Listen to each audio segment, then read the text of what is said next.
Gecədir. Şəhərin işıqları sönür. Sən başını qaldırırsan və göy üzündə bir nöqtə digərlərindən daha parlaq yanır. Bu təsadüfi deyil. Bu, yer səmasında görünən ən parlaq ulduzdur. Sirius.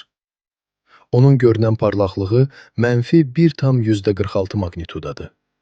Astronomiyada bu rəqəm nə qədər mənfidirsə, obyekt bir o qədər parlaq görünür. Sirius gecə səmasında bu göstəriciyə görə birincidir.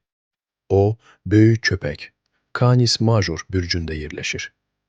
Yerə olan məsafəsi isə təxminən 8,6 işıq ilidir. Bu nə deməkdir?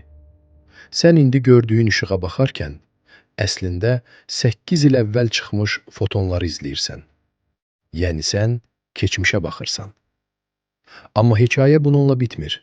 Sirius tək deyil. O, iki ulduzdan ibarət sistemdir. Sirius A və Sirius B. Sirius A əsas ulduzdur. Kütləsi Günəşdən təxminən 2 dəfə böyükdür. Parlaqlığı isə Günəşdən təxminən 25 dəfə güclüdür.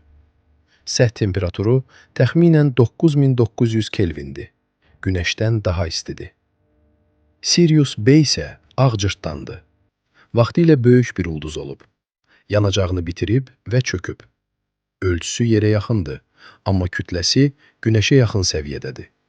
Bu o deməkdir ki, bir çay qaşığı qədər maddəsi tonlarla çəkə bilər. Qədim Misirdə Siriusun səhər tezdən ilk görünməsi Nil çayının daşması ilə üst-üstə düşürdü. Bu hadisə yeni ilin başlanğıcı sayılırdı.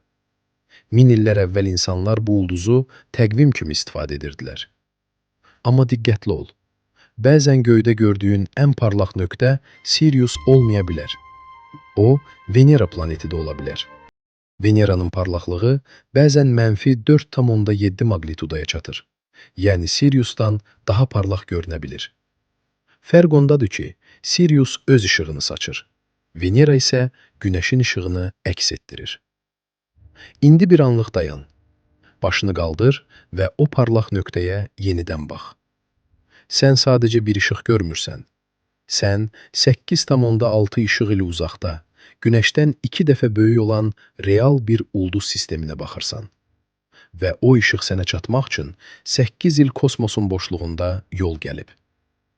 Göy üzündəki o balaca nöqtə əslində nəhəng bir kosmik reallıqdır.